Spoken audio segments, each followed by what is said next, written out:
Royal નેવીએ સોલેન્ટ ટ્રસ્ટની આસપાસ ક્રૂલેસ બોટને સફળતાપૂર્વક પાયલોટ કરી। એક મહત્વપૂર્ણ સિદ્ધિમાં રોયલ નેવીએ પોર્ટ્સમાઉથ કિનારે સોલેન્ટ સ્ટ્રેટની આસપાસ ક્રૂલેસ બોટને સફળતાપૂર્વક પાયલોટ કરી, જે યુકેના પાણીમાં પ્રથમ હતી।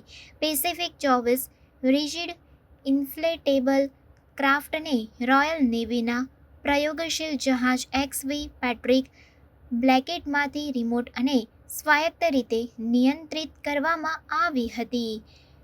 પેસિફિક 24ને રોયલ મરીન દ્વારા રિમોટ કંટ્રોલ અને સ્વાયત્ત નેવિગેશન સિસ્ટમનો ઉપયોગ કરીને પાયલોટ કરવામાં આવી હતી। આ દ્વિગુણિત અભિગમે જહાજની વિવિધ ઓપરેશનલ પરિસ્થિતિઓમાં ક્ષમતાઓનું નિરીક્ષણ કર્યું। સપ્તાહભર ચાલેલા પરીક્ષણોમાં ખડકાળા દરિયા અને બરફમાં નેવિગેશનનો સમાવેશ થાય છે, જે બોટની સ્થિતિસ્થાપકતા અને અદ્યતન ટેકનોલોજી દર્શાવે છે।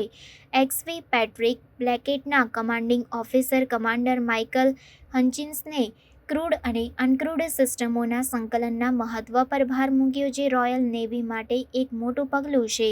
સફળ પરીક્ષણો ભવિષ્યના નૌકાદળના ઓપરેશનોમાં સ્વાયત્ત ટેકનોલોજીના વધુ સંકલનનો માર્ગ મોકલે છે, જે બૌદ્ધિકતા, દેખરેખ અને રિકોનેસન્સમાં ક્ષમતાઓને વધારશે। આ સિદ્ધિ રોયલ નેવીની સમુદ્રી ટેકનોલોજી અને ઓપરેશનલ કાર્યક્ષમતા વધારવાની પ્રતિબદ્ધતાને હાઇલાઇટ કરે છે।